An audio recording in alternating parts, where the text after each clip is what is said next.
ஏவுகணை நகரங்களை துவம்சம் செய்த அமெரிக்கா.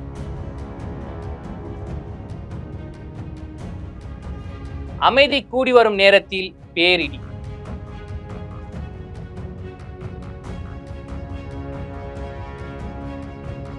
ஒவ்வொரு நாளும் ட்ரம்பை அலறவிடும் ஈரான். நடந்தது என்ன?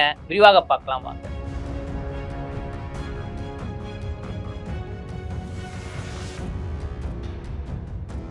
Periyar Maniamai Institute of Science and Technology, Tanjavur. ECE with specialization in AI and ML, IoT, robotics and industrial automation. ஆச்சி மசாலா. எந்த சமையலும் ருசி தேடும் ரகசியம் ₹20. Hi US. ஈரான் அமெரிக்கா போர் முடிவு வரப்போகுது. இந்த வாரம் பேச்சுவார்த்தை போறாங்க. இதுக்கப்புறம் அமெரிக்கா, ஈரான், இஸ்ரேல் உலக நாடே சரி அமைதியாயிரும், இதுக்கப்புறம் பிரச்சனையே இருக்காது அப்படின்னு எல்லாம் நினைச்சிட்டு இருந்தோம். ஆனா எண்டு கால போட்டு எகத்தளமடா பண்றீங்க, இந்த போருக்கு எண்டே கிடையாதுடா அப்படின்னு சொல்ற மாதிரி நம்ம ட்ரம்ப் அவர்கள் ஒரு மோசமான வேலையை ஒன்று பார்த்து விட்டார். என்னப்பா அப்படின்னு கேட்டா, அதை நாங்க போர் ஆரம்பிச்சதுக்காக உலக நாடுகள் அமைதி திரும்பணும், உலக நாடுகள் சுவச்சமா இருக்கணும், அந்த ஒரு காரணத்துக்காக நாங்க இந்த போரை ஆரம்பிச்சோம். ஆனா இப்ப நாங்களே அடி மேல அடி வாங்குறோம், எங்களால நிறுத்த முடியல. அதனால வேற வழி இல்லாம பாகிஸ்தான், கத்தார், UAE இந்த எல்லா நாடுகளை நாங்க சமாதானத்துக்கு கூப்பிடல, அவங்களதான் வந்தாங்க. அவங்களே இந்த சமாதான பேச்சுவார்த்தையை பேசிட்டு இருக்காங்க. அதை நாங்க போர் முடிவுக்கு கொண்டு வர போறோம் அப்படின்னு ட்ரம்ப் சொல்லியிருந்தாரு. நம்ம எல்லாம் கேட்டிருப்போம். ஆனா அதுக்கிடையில இன்னொரு விஷயம் சொல்லியிருந்தேன். என்னன்னா, அங்க பாருங்க, போரை நீங்க ஸ்டாப் பண்ணிடும் ஈரான், இல்லைன்னா கடும் விளைவுகளை நீங்க சந்திக்க நேரிடும் அப்படின்னு அவர் இன்னொரு பக்கமா மிரட்டுற மாதிரி பேசியிருந்தாரு. ஆனா அது உலக மக்கள் மத்திய எப்படி பார்க்கப்பட்டுச்சுன்னா, இவர் ஒரு காமெடி, இவரே அடிப்பாராம், இவரே சமாதானத்துக்கு வருவாராம், திடீர்னு சமாதானத்தை கூட ரொம்ப ஒரு கோபமா சொல்லக்கூடியவர் அப்படிதான் பார்க்கப்பட்டிருந்துச்சு. ஆனா ஒரு விஷயத்த மட்டும் உலக தலைவர்கள் உறுதியா சொன்னாங்க. என்னதுன்னா, இதுக்கப்புறம் அமெரிக்கால தாக்கு பிடிக்க முடியாது. ஈரானை தக்க பதிலை கொடுத்தாலும் இதுக்கப்புறம் அவங்கள்ட்ட எக்யூப்மெண்ட்ஸ் இருக்கணும்ல. ஏன்னா ஈரான், இஸ்ரேல், அமெரிக்கா இங்க 3 பேரும் பலம் வாய்ந்த நாடுகளா இருந்தாலும் அவங்களால தாக்கு பிடிக்க முடியாது. அதாவது கூடிய விரைவில் இந்த வாரமே போர் முடிவுக்கு வந்துடும் அப்படின்னு உலக நாட்டு தலைவர் நினைச்சிருந்தாங்க. ஆனா ட்ரம்ப் அவர்கள் இப்ப ஒரு விஷயத்த பண்ணிருக்காரு. இப்ப அந்த விஷயத்துக்கு அப்புறம் ஈரான் போர் முடிவுக்கு வராது போல அப்படின்னு அந்த ஒரு சூழ்நிலை உருவாக்கி இருக்கு. சரி, இப்ப வந்ததுல இருந்தே அந்த ஒரு பிரச்சனை, அது ஒரு காரணம்னு சொல்லி என்ன நீங்க கேட்கலாம். என்னன்னா, அமெரிக்கா நடு ராத்திரில ஈரானோட கடற்கரை நகரம் சொல்லப்படுற பந்தர் அப்பாஸ் அப்புறம் இன்னும் நகரத்து மேல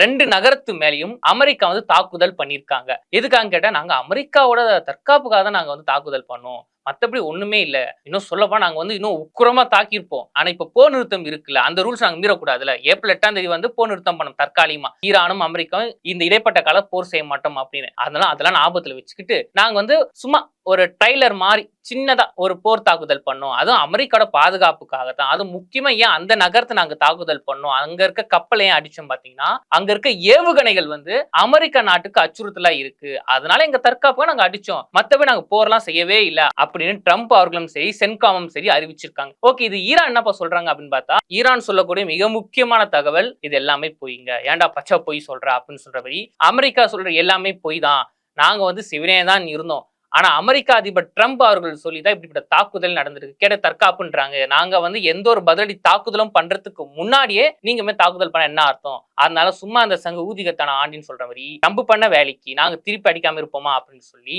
ஈரானோட மிக சக்தி வாய்ந்த கப்பலா பார்க்கப்படுற நூர் கதிர், இந்த 2 கப்பலுமே மிசைல்ஸ குறி வச்சு தாக்கக்கூடிய வல்லமை கொண்டது. இந்த 2 கப்பல் மூலமா ஆர்மோஸ் நீர் வழியில சுத்திட்டு இருக்க அமெரிக்க கப்பல்களை அடிச்சிருக்காங்க.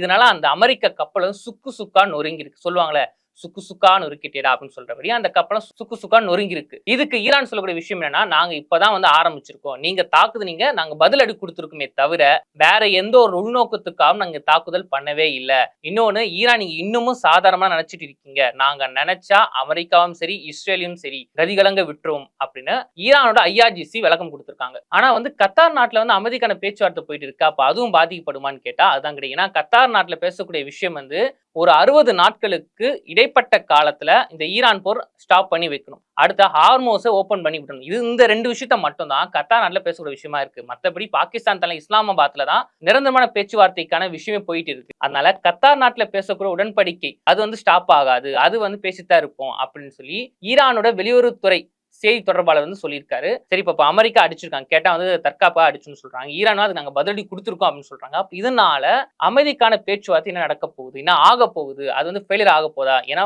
முதல் கட்ட பேச்சுவார்த்தை பேசி அப்புறம் தான் வந்து அது ஃபெயிலியர்ல போய் முடிஞ்சுது. இப்ப 2ஆம் கட்டம் பேச்சுவார்த்தை தொடங்குறதுக்கு முன்னாடியே ஃபெயிலியர்ல போய் முடிஞ்சிருமா அப்படின்னு தான் மக்கள் பயந்துட்டு இருக்காங்க. ஏன்னா வந்து 2 நாடும் சும்மா கிடையாது, அவங்க ஈக்குவல் பவரை காட்டணும்னு சொல்லி மாத்தி மாத்தி அடிச்சிட்டு இருக்காங்க. ஆனா இதால பாதிப்படைய போறது அந்த நாடு மட்டும் இல்லாம உலக நாடுகள் அனைத்தும் தான். அதனால இப்போ அமைதிக்கான பேச்சுவார்த்தை நடக்குமா நடக்காதுன்னு ஒரு கேள்விதான் மக்கள் மத்தியில பேசுகிற பொருளா மாறி இருக்கு. என்ன இருந்தாலும் நம்ம பொறுத்து இருந்தா பார்க்கணும். Periyar Maniammai Institute of Science and Technology, Tanjavur. ECE with specialization in AI and ML, IoT, robotics and industrial automation. ஆச்சி மசாலா எந்த சமையலும் ருசி தேடும் ரகசியம் 20 ரூபாய்